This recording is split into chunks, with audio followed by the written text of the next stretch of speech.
Hello students. तो हम कर रहे थे पीएचडी पार्ट सेकंड का फर्स्ट पेपर ऊष्मागतिकी और सांख्यिकी। इसमें हमने यूनिट थर्ड स्टार्ट किया था ऊष्मागतिकी के नियम, और पिछले लेक्चर में हमने ऊष्मागतिकी का शून्य नियम, ऊष्मागतिकी का प्रथम नियम और उत्क्रमणीय और अनुत्क्रमणीय प्रक्रम के बारे में पढ़ा। इसके अलावा हमने ऊष्मागतिक निकाय के अवस्था के बारे में भी जिक्र किया। अवस्था या स्टेट किसी भी ऊष्मागतिक निकाय की अवस्था जो होती है वह दाब, आयतन और ताप के द्वारा दी जाती है। तो किसी भी ऊष्मागतिक निकाय की अवस्था को व्यक्त करने के लिए हम अवस्था ग्राफ से उसकी पोजीशन नोट कर सकते हैं, और नॉर्मली पीवी ग्राफ या पीवी आरेख के द्वारा ऊष्मागतिक निकाय की अवस्था और अवस्था परिवर्तनों का अध्ययन हम पीवी आरेख के द्वारा करते हैं। तो यहां पर हम पढ़ेंगे अभी ऊष्मागतिक निकाय के लिए पीवी दाब आयतन आरेख। तो किसी भी पीवी आरेख, किसी भी ऊष्मागतिक निकाय के लिए उसकी अवस्था को व्यक्त करने के लिए हम दाब और आयतन के मध्य एक ग्राफ शो करते हैं, जिसमें एक्स एक्सिस जो होती है हमारी, वहां पर हम आयतन को लेते हैं नॉर्मली, और वाई एक्सिस पे दाब को इंडिकेट किया जाता है। इस ग्राफ में कोई भी एक बिंदु P जो A है उस पर कण के दाब और आयतन का मान निर्देशांकों के रूप में हम व्यक्त कर सकते हैं, दाब व आयतन P और V के रूप में।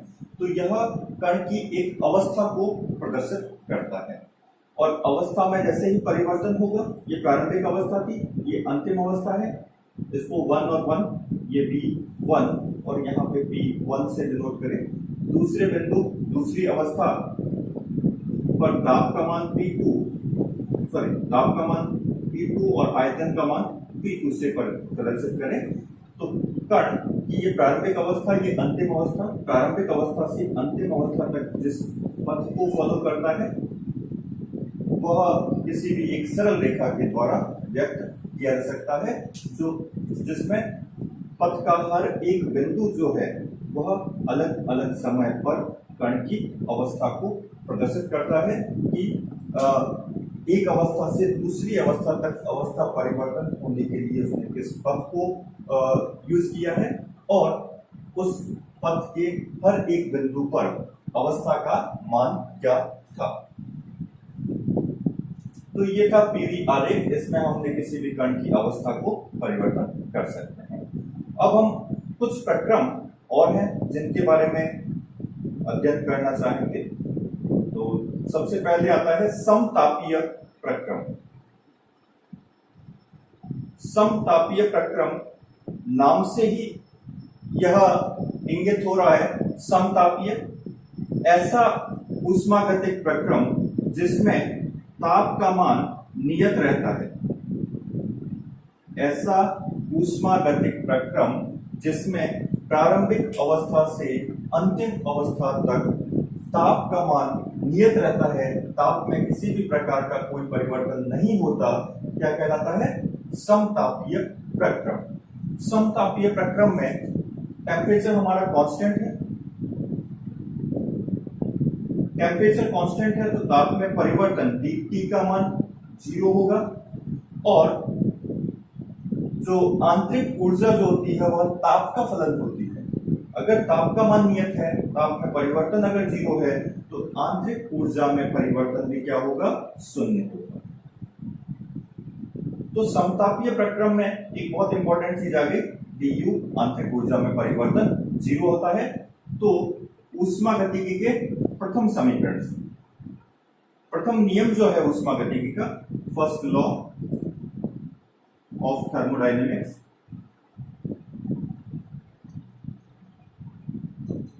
ऊष्मागतिकी के प्रथम नियम से जो था delta Q equal to D U plus delta W.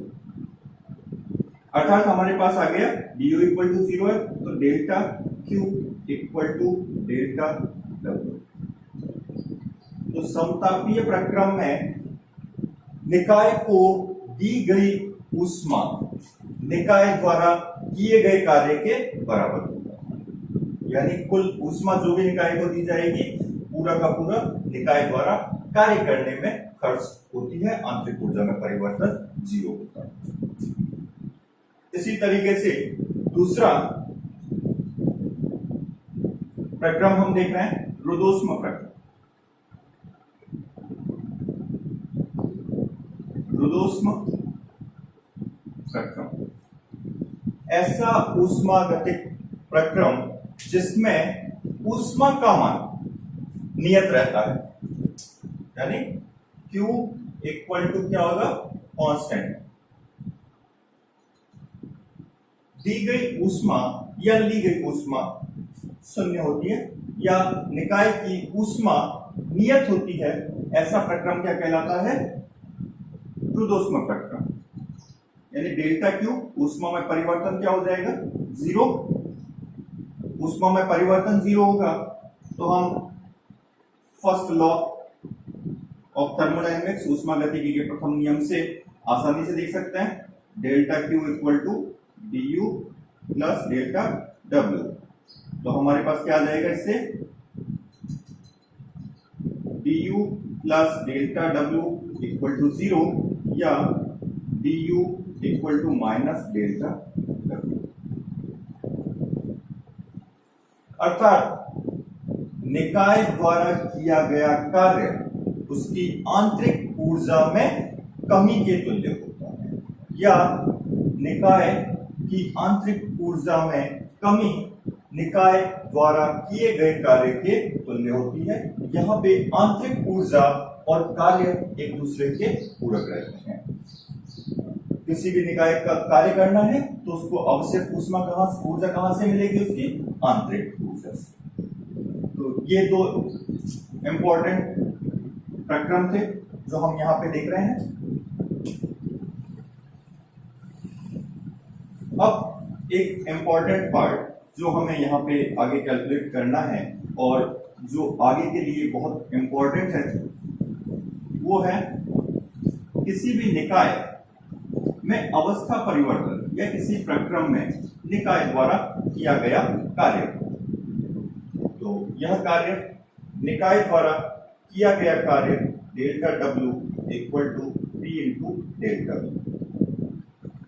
निकाय द्वारा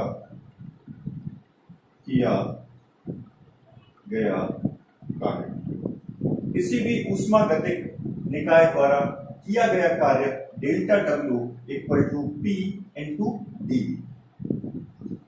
निकाय के दाब और आयतन में परिवर्तन का गुणनफल जो है निकाय द्वारा किए गए कार्य के तुल्य होता है। यह हम आसानी से ज्ञात कर सकते हैं। तो इसका जो वैल्यू है वो हम ग्राफ से भी एक बार चेक करते हैं कि ग्राफ से हम ये क्वांटिटी जो है वो किस तरीके से व्यक्त की जाती है। तो किसी भी स्थान पर आयतन में जो अल्पांश परिवर्तन है वह आ गया हमारे पास में डेल्टा। आयतन में अल्पांश परिवर्तन किया डेल्टा वी, तो इसका मान क्या है, न्यून। ये अल्पांश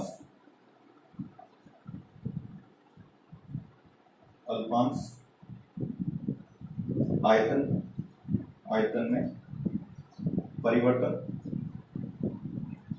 अगर ये परिवर्तन हमने अल्पांश रखा है तो इस स्थान पर जो दाब है उसका मान हम नियत मान सकते हैं। तो इस केस में P क्या होगा, नियत मिलता है। और यहाँ पर जो P का मान है उसको यदि आयतन से गुणा कर दिया जाए तो हमारे पास क्या मिलेगा, किया गया कार्य। अर्थात ये छायांकित भाग जो है, ये छायांकित भाग P इंटू डेल्टा V का मान आ जाएगा छायांकित क्षेत्रफल। छायांकित भाग का जो क्षेत्रफल है वह इस अल्पांश के लिए किए गए कार्य को व्यक्त करता है। अगर हमें V1 से V2 तक आयतन में परिवर्तन के लिए कुल कार्य ज्ञात करना हो तो हम क्या कर सकते हैं, यहाँ पे हम समाकलन करेंगे। इससे कुल कार्य ज्ञात करने के लिए डेल्टा W का समाकलन करेंगे equal to P delta V, इसका भी समाकलन करेंगे। और समाकलन जो होता है वह इस पूरे एरिया का क्षेत्रफल के तुल्य होता है। इसको हमने नाम दे दिया सपोज C और D। तो कुल कार्य जो है इस केस में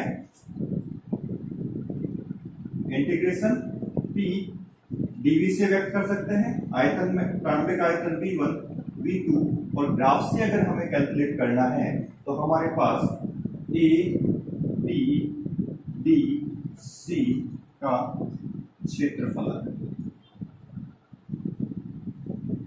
तो यह एक सूचना हमारे पास आ गई कि किसी भी ऊष्मागतिक निकाय में किया गया कुल कार्य P dV के समाकलन से ज्ञात किया जा सकता है। और यह कार्य PV वक्र जो है उस वक्र और आयतन अक्ष के मध्य के बद्ध क्षेत्र का क्षेत्रफल के तुल्य होता है। तो अगर किसी भी ऊष्मागतिक निकाय के लिए अगर हमें PV आरेख का मान पता है और आयतन अक्ष के मध्य का क्षेत्रफल हम ज्ञात कर लें तो किए गए कुल कार्य का मान ज्ञात कर सकते हैं। तो ये इंफॉर्मेशन हमने ज्ञात कर लिया। अब हम इस इंफॉर्मेशन को यूज करेंगे और निकाय द्वारा किया गया कुल कार्य W बराबर इंटीग्रेशन P dV V1 से V2 किया गया कार्य निकाय द्वारा, इसका फॉर्मूला आ गया। तो अभी हमने दो प्रक्रम किए थे, समतापीय प्रक्रम और रुद्धोष्म प्रक्रम। तो दोनों केस में वैल्यू याद करेंगे अलग अलग। तो सबसे पहले हम याद करते हैं समतापीय प्रक्रम में किया गया कार्य। समतापीय प्रक्रम का मतलब डेल्टा T इक्वल टू 0 है। ताप में परिवर्तन शून्य होता है। प्रारंभ से अंतिम अवस्था तक ताप का मान समान होता है। कार्य W बराबर V1 से V2 P D। अब हम यहां पे कैलकुलेशन करते हैं आदर्श गैस के लिए। आदर्श गैस के लिए अगर कार्य का मान ज्ञात करना है समतापीय प्रक्रम में, तो आदर्श गैस का समीकरण जो है वो हमारे पास है PV इक्वल टू RT। एक मोल के लिए लिखा हुआ 1 मोल। एक मोल के लिए हमने लिखा समीकरण आता है PV इक्वल टू nRT, जहां पे n नंबर ऑफ मोल्स होते हैं, उसको हमने 1 ले लिया यहाँ पे। तो हमारे पास सिंपल समीकरण आ गया PV इक्वल टू RT। और अगर n मोल के लिए हमें लिखना है तो हमारे पास समीकरण आ जाएगा PV इक्वल टू nRT, जहां पे n नंबर ऑफ मोल्स है। P दाब, V आयतन, R गैसीयतांक और T दाब होता है। T कांस्टेंट है तो यहां से हम V का मान ज्ञात कर सकते हैं। V इक्वल टू हमारे पास आ गया, P का मान ज्ञात करना है हमें। P equal to RT upon V। तो ये था समीकरण नंबर 1 हमारे पास। ये समीकरण 2 में हमने P का मान ज्ञात कर लिया। तो समीकरण 2 से P का मान 1 में रखने पर, समीकरण 2 से P का मान 1 में रखने पर हमारे पास कार्य का फॉर्मूला आ गया V1 से V2 इंटीग्रेशन V1 से V2 RT upon V। RT R गैसीयतांक नियत है, समाकलन से बाहर आ जाएगा। T ताप है, समतापीय प्रक्रम में ताप का मान नियत होता है, इसलिए ये भी कांस्टेंट है, बाहर आ जाएगा। 1/v, 1/v का जो समाकलन होता है वह होता है log v। तो हमारे पास आ गया RT log बेस e होता है जिसको हम ln से व्यक्त कर सकते हैं, log v, लिमिट आ जाएगी v1 से v2। RT log v2 पहले upper limit, v2 minus log v1 log a minus log b जो होता है log a अपॉन b के तुल्य होता है। तो हमारे पास कार्य का मान आ गया RT log v2 upon v1। यहां पे हमने एक स्टेप डायरेक्ट यूज कर लिया है, वैल्यू पहले upper limit minus lower limit होता है, और log a minus log b जो है log a upon log b के तुल्य होता है। तो यहाँ पे हमने डायरेक्ट यूज कर लिया W equal to RT log v2 upon v1। तो यहाँ समतापीय प्रक्रम में कार्य का मान आ गया, तो हम इसको यहाँ पे लिख लेते हैं। समतापीय प्रक्रम में कार्य का जो फॉर्मूला आएगा वो आ जाएगा RT log v2 upon v1। दूसरा प्रक्रम हमने किया था रुद्धोष्म प्रक्रम। रुद्धोष्म प्रक्रम वह प्रक्रम होता है जिसमें ऊष्मा का मान नियत होता है, जिसमें ऊष्मा का मान नियत होता है, रुद्धोष्म प्रक्रम कहलाता है। रुद्धोष्म प्रक्रम में कार्य का मान ज्ञात कर रहे हैं, तो रुद्धोष्म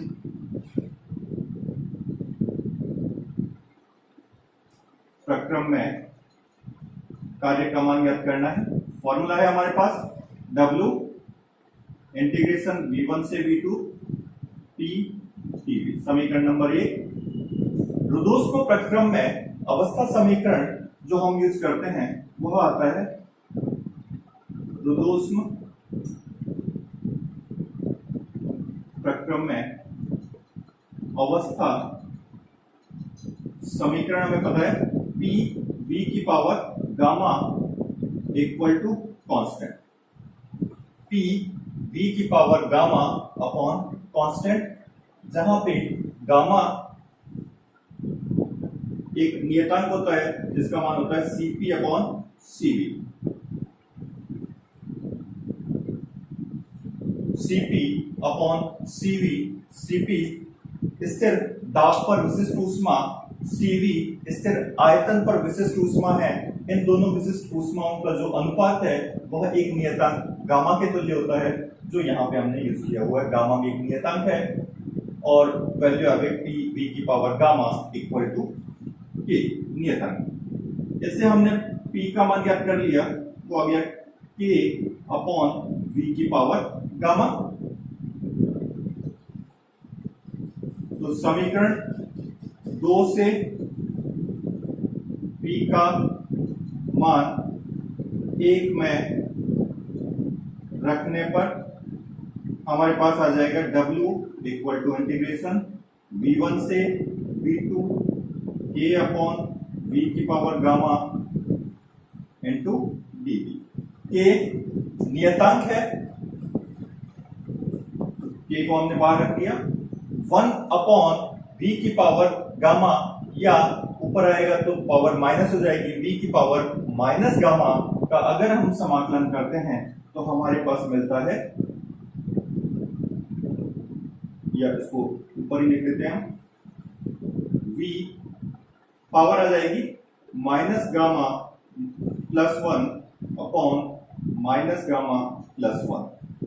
x की पावर n का समाकलन होता है x की power n plus 1 upon n plus 1। तो ये मान आ गया हमारे पास। इसमें लिमिट रख देंगे v1 से v2, तो हमारे पास वैल्यू कुछ इस तरीके से आ जाएगी कि v2 1 माइनस गामा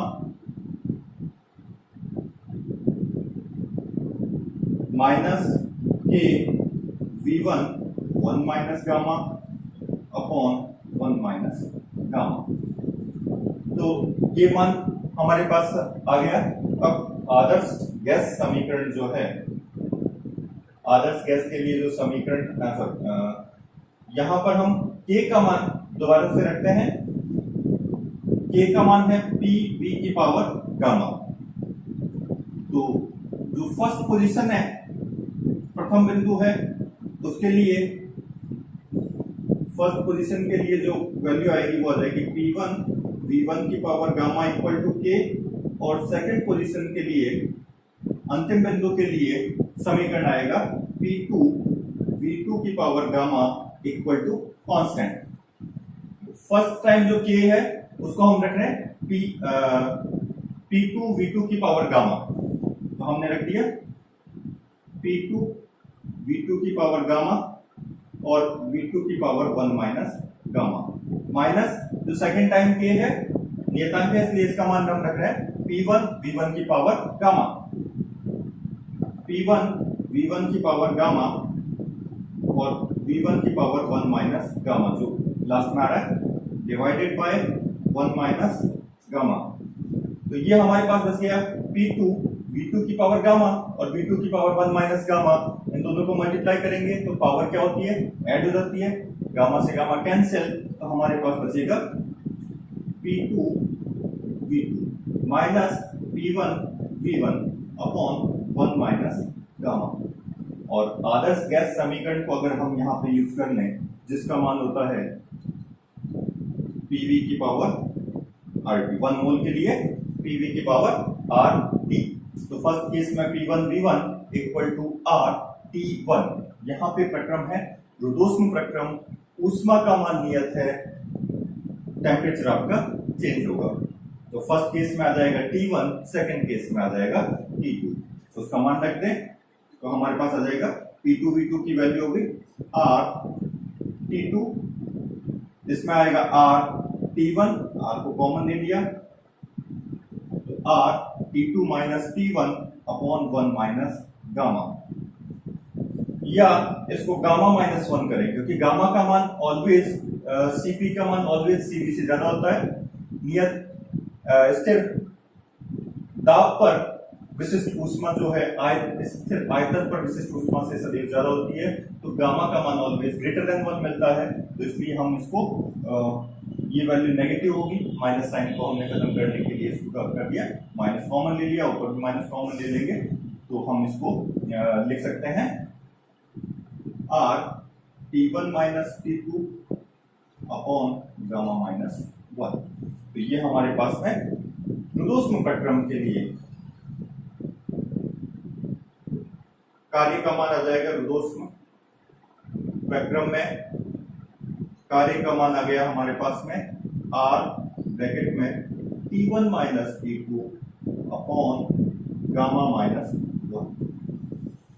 तो ये क्वांटिटी पॉजिटिव करने के लिए हमने यहाँ पे माइनस को कॉमन लिया, क्योंकि गामा का मान ऑलवेज ग्रेटर देन 1 मिलता है। तो ये रुद्धोष्म प्रक्रम में कार्य का मान आ गया, ये समतापीय प्रक्रम में कार्य का मान आ गया, और ये जनरल इक्वेशन है जो हम किसी भी प्रक्रम के लिए यूज कर सकते हैं। थैंक यू, धन्यवाद।